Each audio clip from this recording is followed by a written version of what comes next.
20號，鄉親朋友大家好。今日現正在西南風嘅關係，喺北部、東半部地區北風也者，高溫成高，溫度都來到特別高。像係喺花蓮陽地，溫度最高溫來到37.9。再過來喺大台北地區，像係新北新店，還有台北市立溫度同樣都超過嘅36度。不過天光日就有媒體方面來報道，古所各地嘅高溫都會略略嘅下降，來看到下一種圖。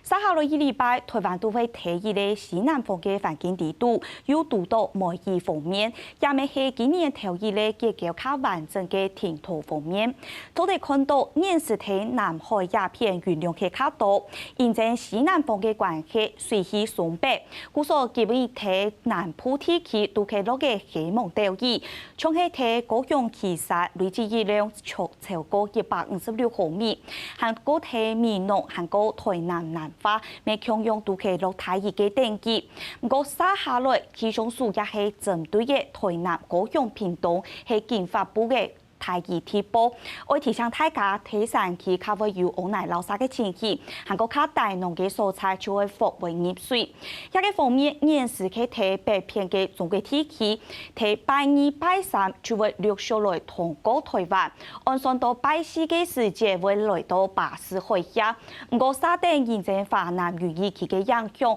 故所台灣各地嘅雨量都會較多，睇西半部地區都有機會落太熱，也嘅落雨嘅情形。愛到拜五將會變到較寬潮嘅，來看到下一種圖。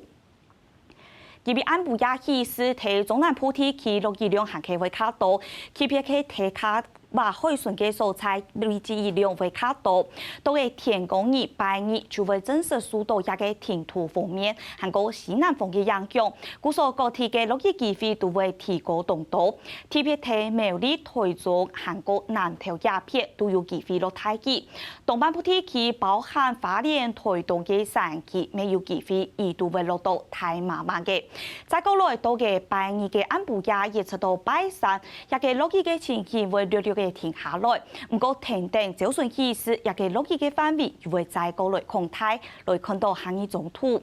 再嚟看到喺拜三嘅時節，一個天氣方面還係繼續影響到台灣。韓國一個落雨嘅情形會對南片繼續來擴大，故所喺中南部地區落雨未會落到多厲害。而一直到拜四嘅時節，一個落雨嘅情形還係當多，不過落雨嘅水氣就會天天嘅來減少，一直到拜五到幾個拜六禮拜水氣還係當多。我提醒大家，現在梅雨幾多嘅，我防一個當然是強降雨有可能造成嘅災害，都愛參切來研究。